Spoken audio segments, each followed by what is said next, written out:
오늘 우리에게 주시는 하나님의 귀한 말씀, 이사야서 64장 5절에서 9절의 말씀. 주께서 기쁘게 공의를 행하는 자와 주의 길에서 주를 기억하는 자를 선대하시거늘 우리가 범죄함으로 주께서 진노하셨사오며 이 현상이 이미 오래되었사오니 우리가 어찌 구원을 얻을 수 있으리이까? 무릇 우리는 다 부정한 자 같아서 우리의 의는 다 더러운 옷 같으며 우리는 다 잎사귀같이 시들므로 우리의 죄악이 바람같이 우리를 몰아가나이다. 주의 이름을 부르는 자가 없으며 스스로 분발하여 주를 붙잡는 자가 없사오니 이는 주께서 우리에게 얼굴을 숨기시며 우리의 죄악으로 말미암아 우리가 소멸되게 하셨음이니이다. 그러나 여호와여, 이제 주는 우리 아버지시니이다. 우리는 진흙이요 주는 토기장이시니 우리는 다 주의 손으로 지으신 것이니이다. 여호와여, 너무 분노하지 마시오며 죄악을 영원히 기억하지 마시옵소서. 구하오니 보시옵소서, 보시옵소서. 우리는 다 주의 백성이니이다. 아멘. 하나님 말씀입니다.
아멘. 오 작은 나의 빛, 비추리라, 빛내게 하리라. 빛내리, 빛내리, 빛내리, 빛내리. 오늘 제 설교 말씀과도 또 연결됩니다.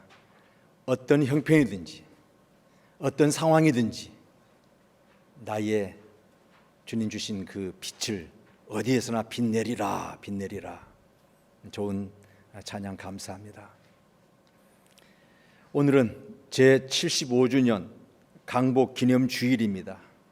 일본 제국주의 36년 치하에서 해방을 받은 날입니다. 일제 치하 36년간 한국 교회는 민족과 하나가 되어서 항일 운동에 앞장섰습니다. 또 이런저런 3.1 운동에 민족 33인 대표 중에 16명이 그 당시에 기독교인 수는요 2%밖에 안 됐어요. 그런데도 16명이 기독교인이었고요. 그러니까 이게 민족과 교회가 하나가 되니까 일본이 가만히 있지 않지요. 보복을 합니다. 그 보복의 대표적인 것이 뭐냐? 수원 제암리 교회 학살 만행입니다. 교회에 마을 사람들을 모아가지고 밖에서 문에 못을 박습니다. 그리고 그 예배당을 불질러 버렸습니다. 그래서 그 만행으로 인해서 30명이 죽었습니다. 불에 타 죽었어요. 이게 대표적인 하나의 교회 핍박입니다. 그러나 한국 교회는 이래 굴하지 아니하고 계속 항거하고 부르짖고 기도하고 하나님께 탄원했습니다. 그때의 신앙은 주로 내세 신앙, 종말론적인 신앙이 불타올랐지요. 성령의 운동에 또 열심히 했고요. 그 뜨거움을 가지고 부르짖었습니다. 한국 교회가. 저는 이 8.15 강복은 하나님께서 우리 민족에게 주신 선물이다. 바로 한국 교회가 부르짖었고 탄원했던 그 기도의 응답이었다고 저는 그렇게 해석합니다. 아멘. 우리 개신교는 지난 주일 제가 말씀드렸습니다. 개신교 뜻은 뭐냐? 프로테스탄트, 항거한다, 저항한다, 그런 뜻이에요. 여러분, 우리의 신앙생활 잘 되기 위해서는요, 끊임없이 항거해야 돼요. 쓸데없는 한 게 아니고 불의에 대해서, 잘못된 것에 대해서 항거하는 거죠. 프로테스트하는 것입니다. 저항하는 것입니다. 이게 개신교의 특징이고 저와 여러분들이 그러한 영성을 가지고 신앙생활하는 것입니다. 역사학자 토인비에 대한 이야기 길게 설명하지 않겠습니다만은 그의 책 역사의 연구에서 인류의 역사는 도전과 응전의 과정으로 이루어진다. 도전이 있어요. 그런데 응전을 해야 이 문명 사회에서 살아남게 된다. 그의 주장은 인류의 그 유명한 문명들은 하나같이 그 도전하는 역사에 응전했다는 거죠. 응전해서 살아남은 그 문명들이다. 우리 다 아는 그 문명들 꼽을 수 있잖아요. 예를 들면 이집트 문명을 예를 들고 있습니다. 나일 강변, 수량이 풍부해서 농사짓기에 참 좋은 비옥한 땅이거든요. 그런데 요새 한국에도 홍수가 나고 중국에도 홍수가 나서 강물이 넘치고 범람하고 참 신문에 보니까 축사에 갇혀 있던 소들이 물에 막 잠기기도 하고 어떤 소들은 막 하이웨이를 막 그 산으로 올라가는 그런 영상을 보기도 하는데요. 이렇게 강이 범람하니까 어떻게 합니까? 가만히 있을 수 없잖아요. 그러면 이제 하나님이 주신 이 이성을 가지고 이제 어떻게 할 것인가 응전하는 거지요. 이 도전과 응전, 저는 응전을 기독교 용어로 response, 응답이다 이렇게도 표현할 수 있겠지만은 응전해야 돼요. 가만히 있을 수는 없어요. 하나님께서 우리에게 주신 것을 최대한 동원해 가지고 자 그래서 반복되는 나일강 범람에 사람들은 생각합니다. 이 시련에 어떻게 할 것인가. 그러다 보니까 뚝을 쌓게 되지요. 측량할 수밖에 없지요. 그러니까 홍수를 예측하기 위해서 천문학이 발달하는 것이고 태양력이 발달하게 되시고 또 측정하니까 측량 기술이 발달하게 되는 것이고 이래저래 수레가 발달되어지고 이래저래 도르래가 발달되어지고 그래서 피라미드가 연결되어졌다 이런 해석입니다. 무슨 얘기냐면은 이렇게 범람하고 하는 도전들이 끊임없이 일어나는데 거기에 응전하다 보니까 기술들이 축적이 되었다. 그래서 살아남게 되었고 나일강 문명이다. 중국 고대 문명도 마찬가지예요. 전부 다 강을 끼면서 거기에 응전해서 살아남은 문명들이다 하는 얘기입니다. 주전 538년에 그 당시에 가장 강대국이었던 파르시아 왕 고레스가 칙령을 내렸습니다. 이 고레스 왕, 이 이방 나라 왕입니다. 그런데 바벨론에서 포로 생활하고 있는 이스라엘 백성들을 해방시켜라. 70년 만에 이방 나라 그 당시 가장 강대국인 이 파르시아 왕 고레스가 칙령을 내린 것입니다. 해방을 받아서 이제 고향으로, 근데 자기 고향은 아니죠. 사실 자기들의 고향은 그 당시에 돌아온 사람들은 2세 3세니까 그들의 고향은 바벨론이지만은 자기들의 조상, 그 고향으로, 민족의 그 고향으로 돌아오게 되었습니다. 이스라엘 땅에 도착해 보니까 이게 웬일입니까? 포로 생활에서 몸에 배웠던 그 생활 패턴이, 그 생활 환경이 전혀 다른 겁니다. 그 당시 강대국에서 살던 그 생활 패턴이, 환경이 전혀 다른 거예요. 와 보니까 성전은 불타 폐허가 되었고 모든 성읍들은 하나같이 폐허 그 자체였습니다. 황폐한 도성이었습니다. 약탈당해서 그대로 방치된 70년 동안 그런 상황에 돌아왔으니 이건 어떤 상황입니까? 도저히 감내할 수 없는 참담한, 희망을 찾을 수 없는 그들의 환경적 상황이 도전이 되었습니다.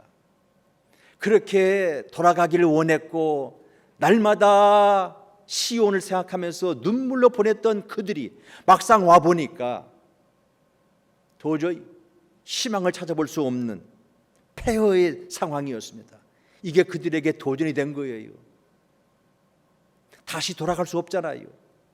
요새 유행하는 말로 뉴 노멀, 새로운 일상, 뉴 노멀, 새로운 일상이 그들에게 도전이 된 겁니다. 어떻게 이 상황을 극복해 갈 것인가, 개척해 갈 것인가. 그럼에도 불구하고 그들은 돌아와서 빠지지 않고 매일 했던 것이 예배입니다. 예배를 하나님께 드리면서 부르짖습니다.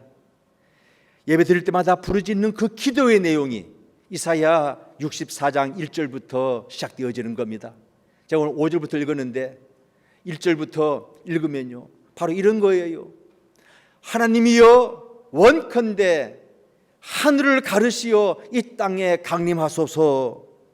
이 땅에 오시면 산들이 진동할 것입니다.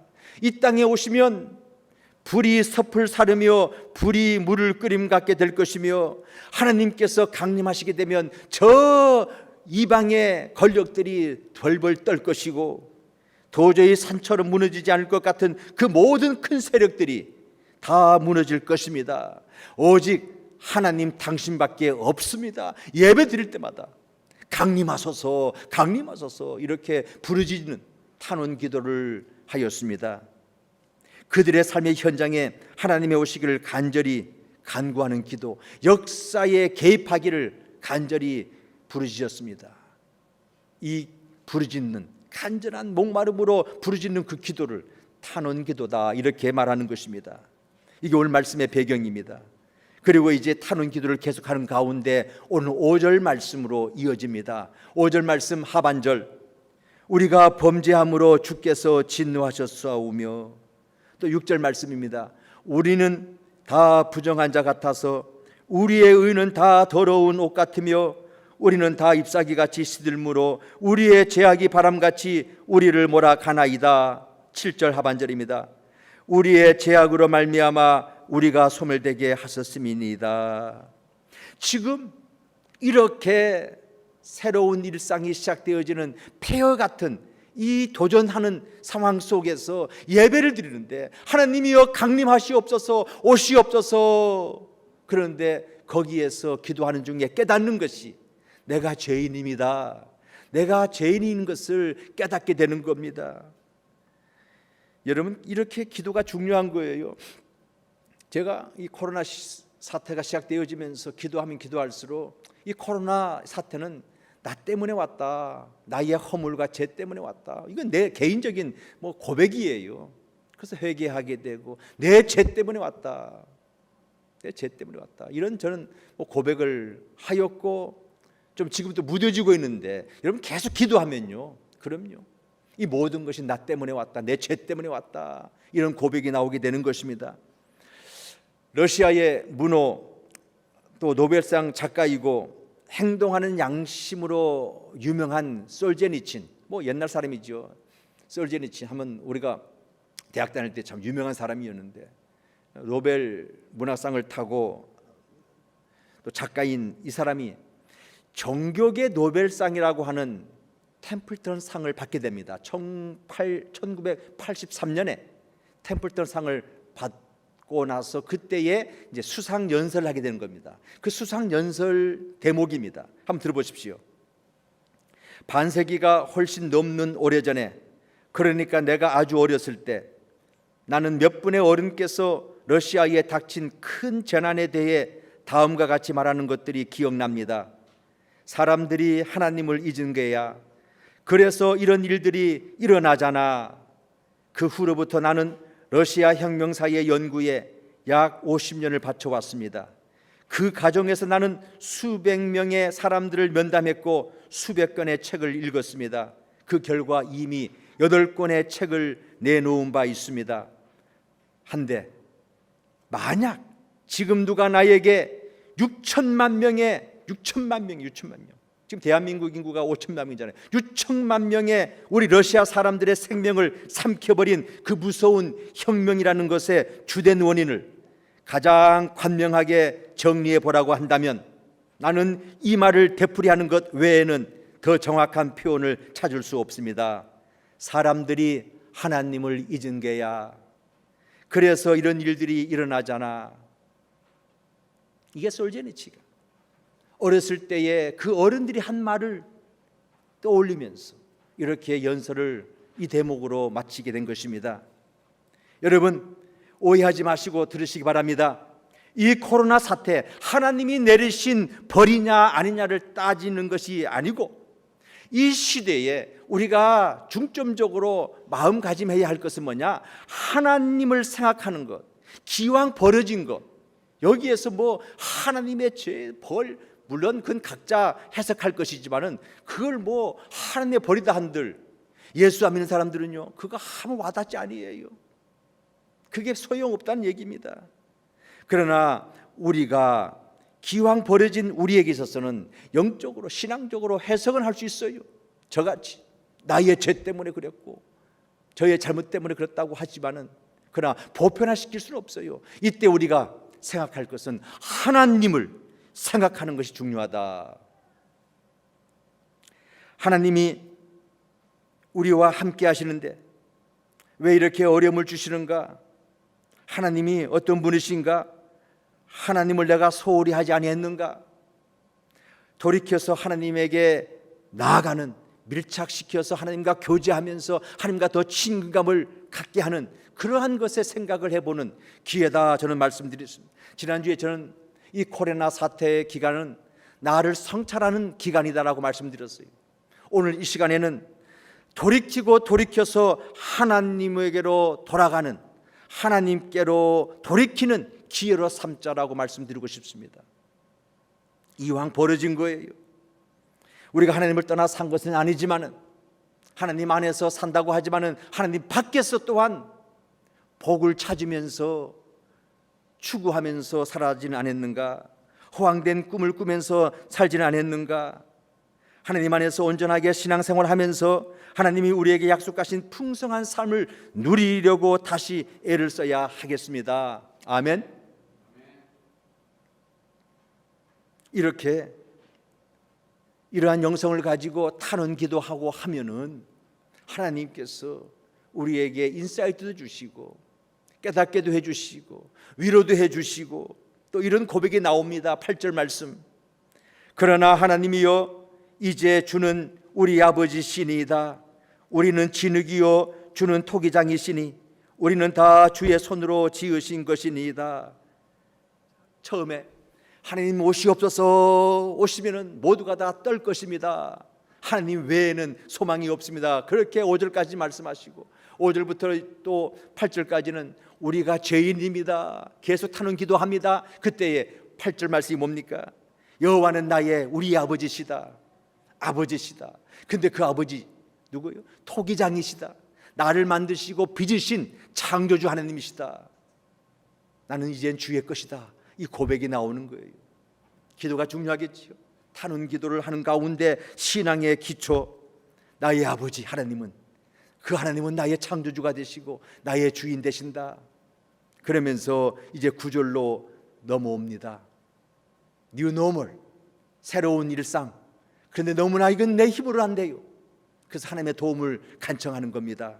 9절 말씀 다 같이. 여호와여, 시작. 여호와여 너무 분노하지 마시오며 죄악을 영원히 기억하지 마시옵소서.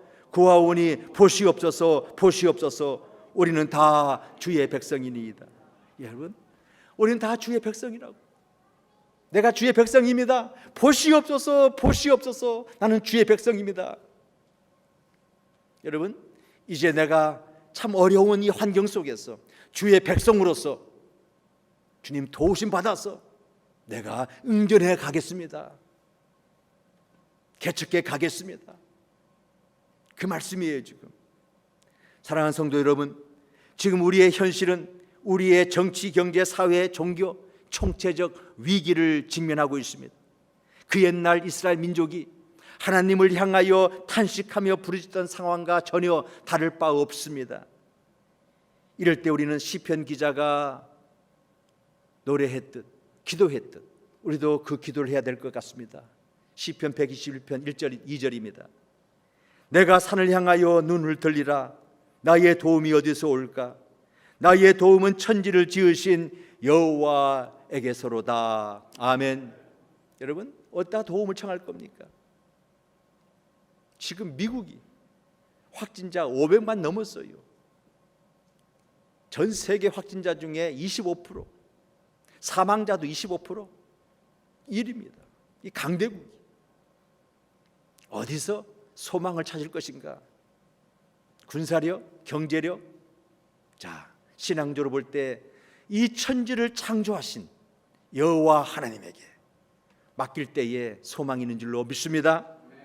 이스라엘 백성들 바빌론 포로 생활 중에 앞서 말씀드렸듯이 바빌론 강가에서 시온을 생각하면서 날마다 눈물로 세월을 보냈는데 그게 기도였잖아요.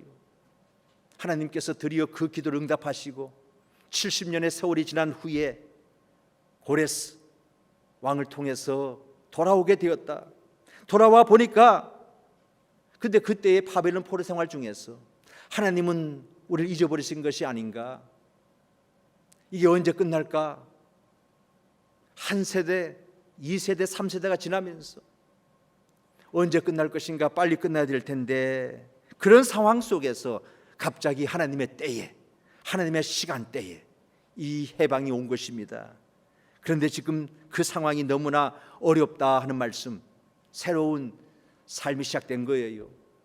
이 코로나 시대 3월 15일 우리 교회가 온라인 예배로 시작했습니다. 그 온라인 예배 드릴 때에 저는 솔직히 한 2, 3개월 지나면 끝날 것이다. 모두가 그렇게 생각하지 않았어요. 견디고 견뎠는데 지금 어떻게 된 겁니까? 8월 되면 이젠 가을 학기 준비하고 그때 되겠지 하고 했는데 지금 8월 중순 다가가고 있습니다. 그런데 아직 이게 지금 전 세계적으로 제2의 팬데믹이 올 것이라는 예측도 있습니다. 이게 언제 종황될지, 이게 언제 끝날지 언제가 말씀드렸습니다. 끝남은 분명히 있어요. 그런데 언제 올지 예측할 수가 없습니다. 그런데요, 이 사태가 진정이 되고 깨끗하게 끝난다고 해도 이전의 삶으로 돌아가지 못할 것이라고 하는 전문가들의 진단입니다. 또 우리도 그렇게 될 것 같은 생각이 들어요.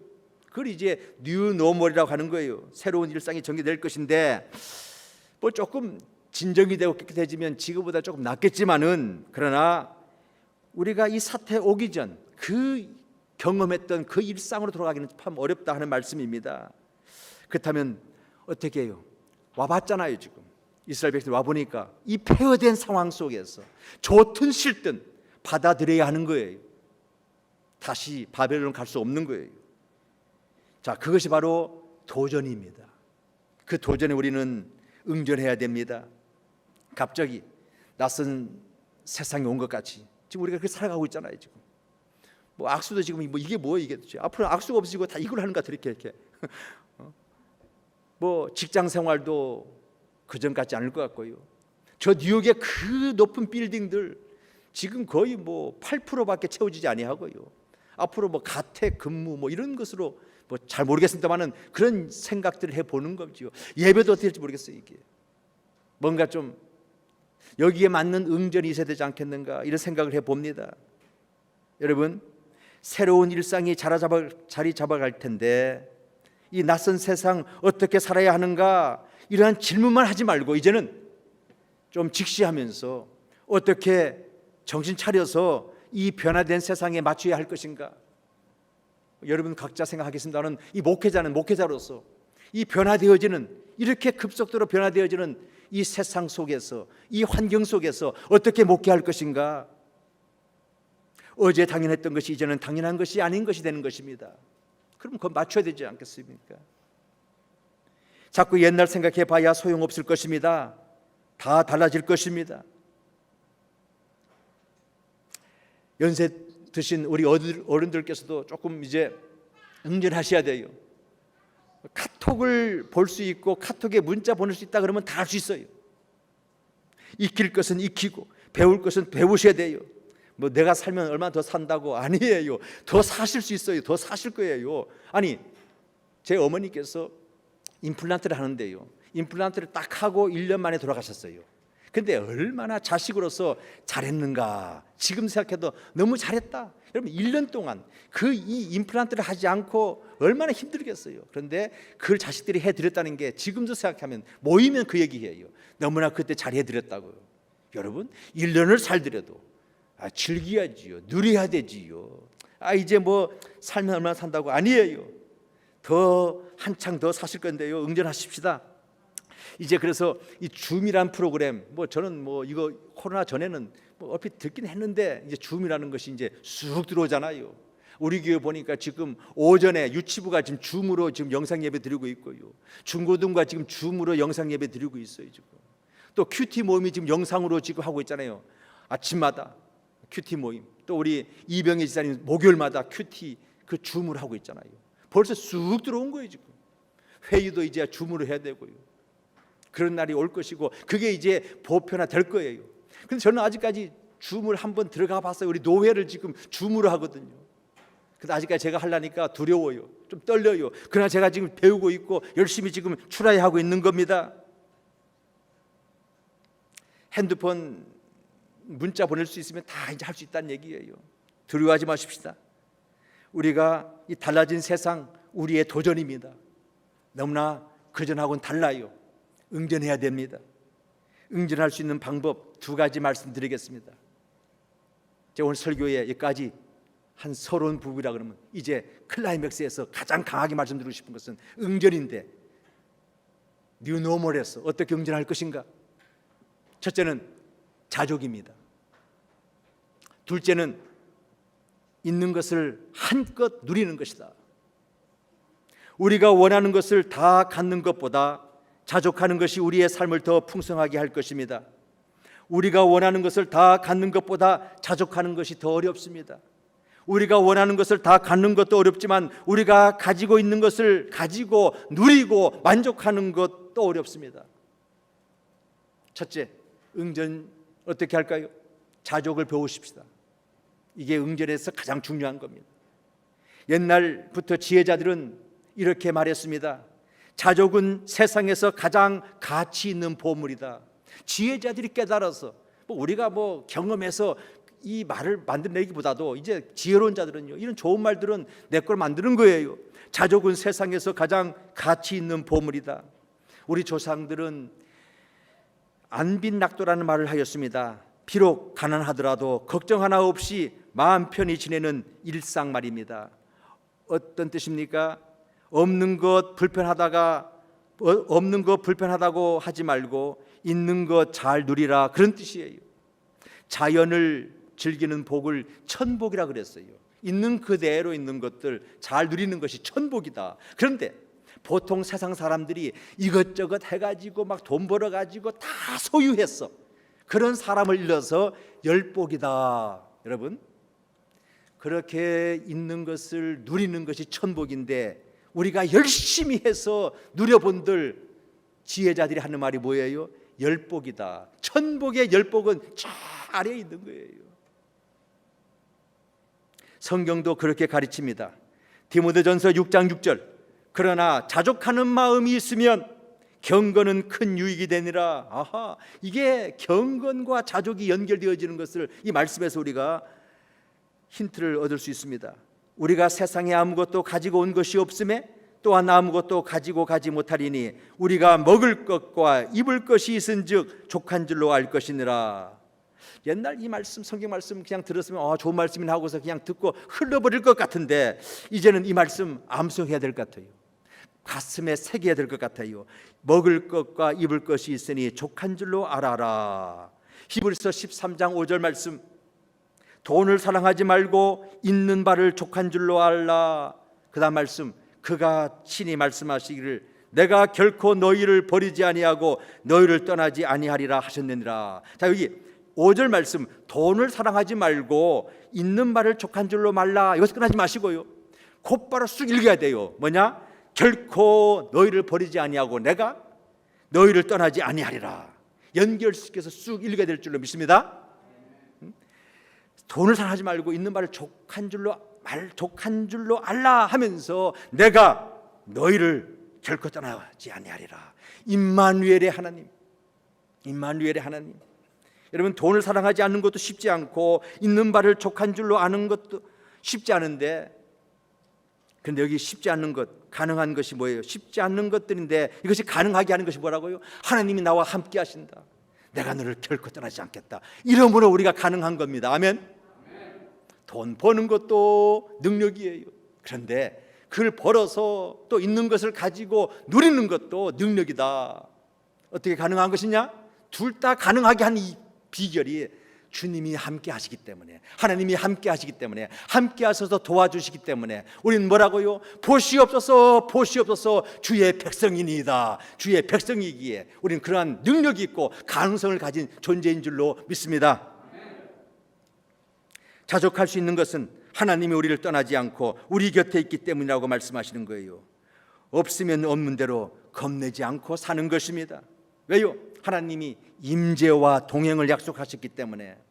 그래서 지난주도 제가 말씀드렸고, 지난주 뭐요? 에벤네셀의 하나님, 지금까지 도와주신 그 하나님, 임마누엘의 하나님, 우리와 함께 하셔서 도와주실 그 하나님, 여호와 이레의 하나님, 우리의 모든 것을 아시고 준비하신 하나님, 여호와 하나님, 임마누엘의 하나님이십니다. 에벤네셀의 하나님이십니다.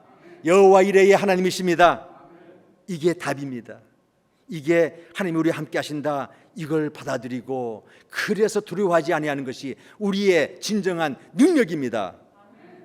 원하는 만큼 돈 잘 버는 것도 능력이라 했어요. 그런데 더 차원 높은 능력은 뭐라고요? 주님 안에서 잘 살아내는 것, 이것이 진정한 더 큰 차원의 능력이다. 아멘. 우리가 잘 아는 말씀, 빌립보서 4장 14절 말씀, 요건 잘 많이 듣고 또 암송하고 있는데, 내게 능력 주시는 자 안에서 내가 모든 것을 할 수 있느니라. 요 말씀. 그런데요, 요 말씀 앞에서부터 연결시켜서 싹 읽어야 된다. 많이 들었을 거예요. 저도 많이 또 설교했었고요. 오늘도 마찬가지입니다. 내게 능력 주시는 자 안에서 내가 모든 것을 할 수 있다. 그런데 그 앞에 말씀이 중요한 말씀이에요. 11절 말씀, 내가 궁핍함으로 말하는 것이 아니니라. 어떠한 형편이든지 나는 자족하기를 배웠노니 나는 비천에 처할 줄도 알고 풍부에 처할 줄도 알아. 모든 일 곧 배부름과 배고픔과 풍부와 궁핍에도 처할 줄 아는 일체의 비결을 배웠노라. 배워야 돼요. 배운다는 것이 배워가지고 지친 게 아니고요, 그대로 배워서 행동하는까지 갈 때에 그게 참된 삶이 되는 것인데요, 제가 목회하면서 가장 어려웠던 시기들이 있었어요. 시기들이 많이 있는데 그중에 가장 어려웠던 그 시기에 바로 이 말씀이 저를 확 잡아준 거예요. 참 어려울 때 여러분 다 똑같겠습니다만은 막 어려움이 항상 묵상되어지지요. 잠자도 묵상되어지면서 잠을 설치지요.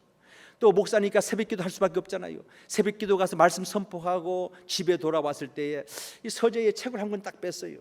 딱 그리고 펼쳤어요. 제 목사의 책은 주로 신앙 서적이겠죠.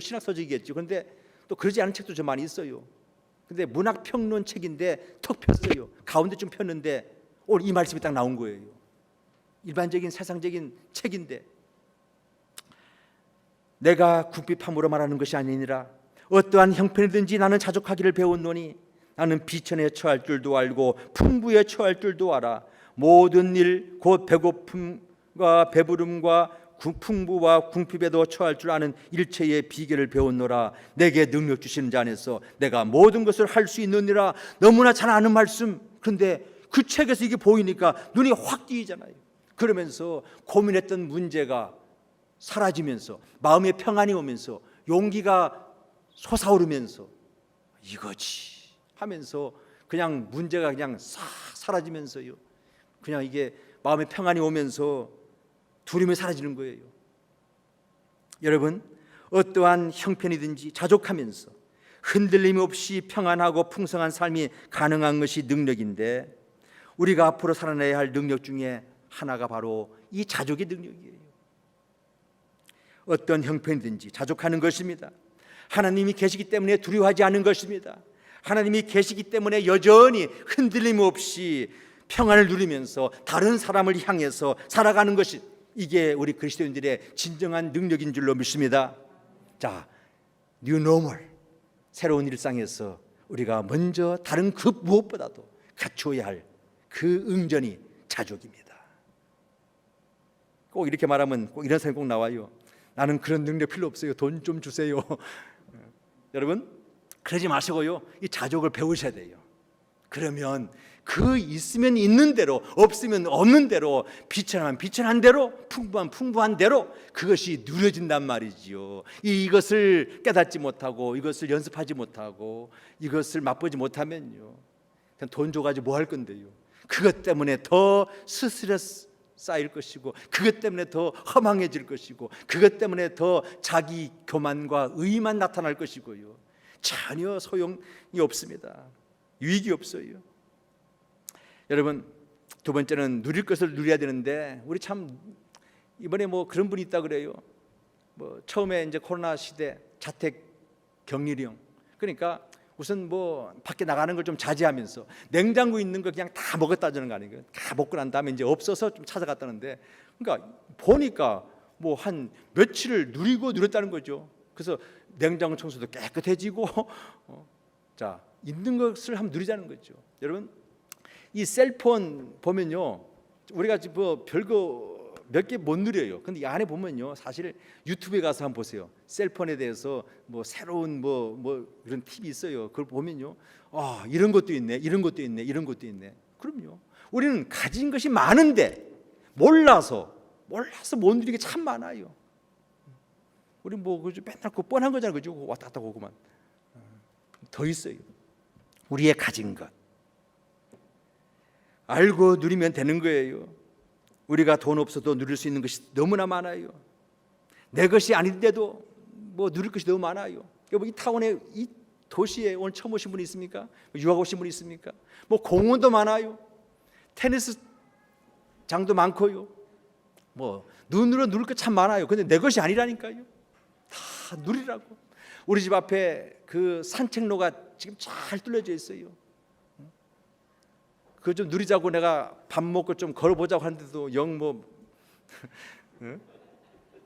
그거 얼마나 잘 닦아놨는데요. 근데 다들 안 누리고 있어. 못 누리고 있어. 자, 누릴 게 너무 많아요. 그거 내 게 아니라니까.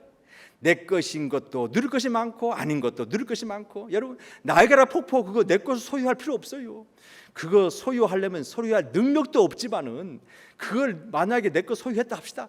그때부터 얼마나 골머리 썩인데요. 그거 관리해야 되지요. 거기서 누가 빠져 죽었다 그러면 또 신경 써야 되지요. 뭐 등등등등.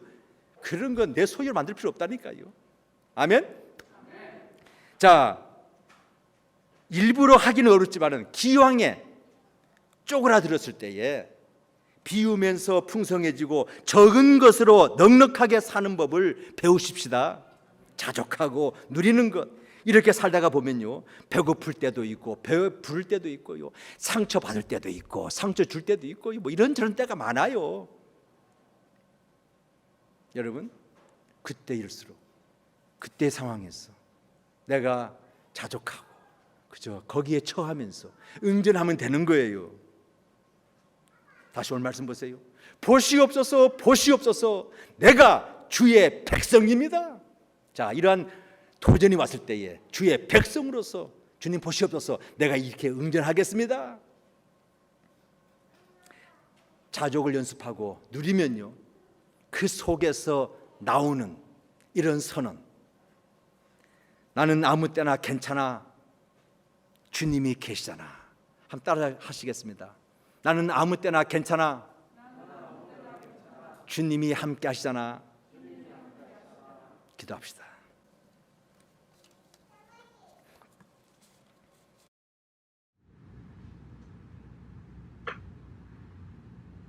샴페인 어바나 한인교회 여러분, 안녕하세요. 저는 현재 하와이에서 군 복무를 하고 있는 황형준입니다. 현재 코로나 때문에 힘든 시간을 보내고 있는데 주님의 은혜와 성도 간의 사랑으로 저희가 극복할 수 있을 거라 믿습니다. 저도 항상 샴페인에 있는 모든 성도들 위해 기도하겠습니다.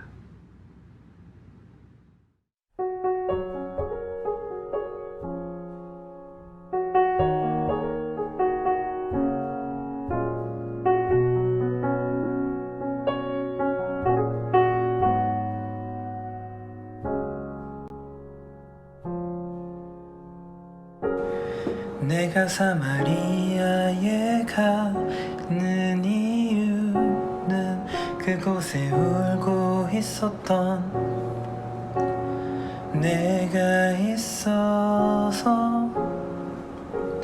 햇볕이 따갑고 그늘도 없는 낮에 나는 기다렸단다. 내가 내게 오기를 아무도 찾지 않는 한낮의 물가에 어젯밤을 다 잠든 내가 내게로 온다. 아무도 찾지 않는 한낮의 물가에 이제껏 삶에 지친 내가 내게로 온다. 난 사마리아 여인에게 말을 건다. 기쁨에 참 말을 건다. 하늘 보자 내려놓고 여기에 왔다고. 넌 내게 다시 이리 재촉한다. 그 물을 내게 달라 한다. 넌 이미 보았다. 그 물이 여기에 바로 내 안에 있어.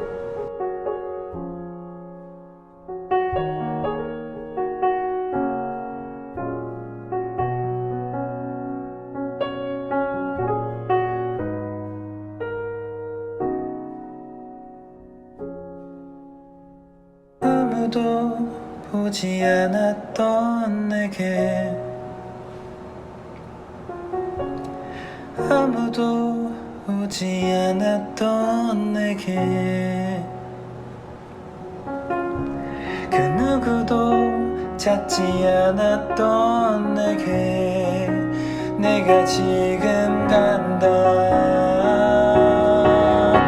난 사마리아 여인에게 말을 건다. 기쁨에 참 말을 건다. 하늘 보자 내려놓고 여기에 왔다고. 넌 내게 다시 이리 재촉한다. 그 물을 내게 달라 한다. 넌 이미 보았다. 그 물이 여기에 바로 내 안에 있어.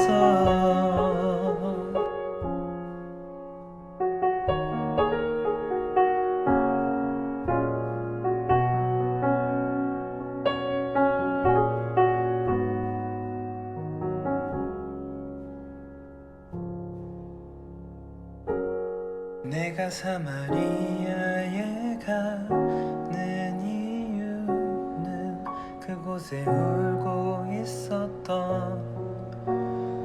내가 있어서.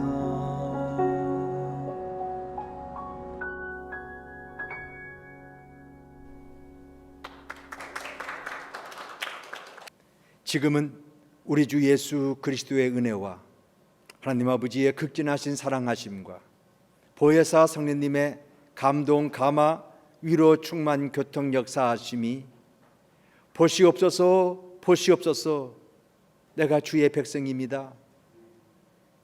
도전해 오는 그 상황 속에서 예수의 이름으로 응전하겠다고 다짐하는 심령들을 위해 지금부터 영원토록 함께 하실지어다.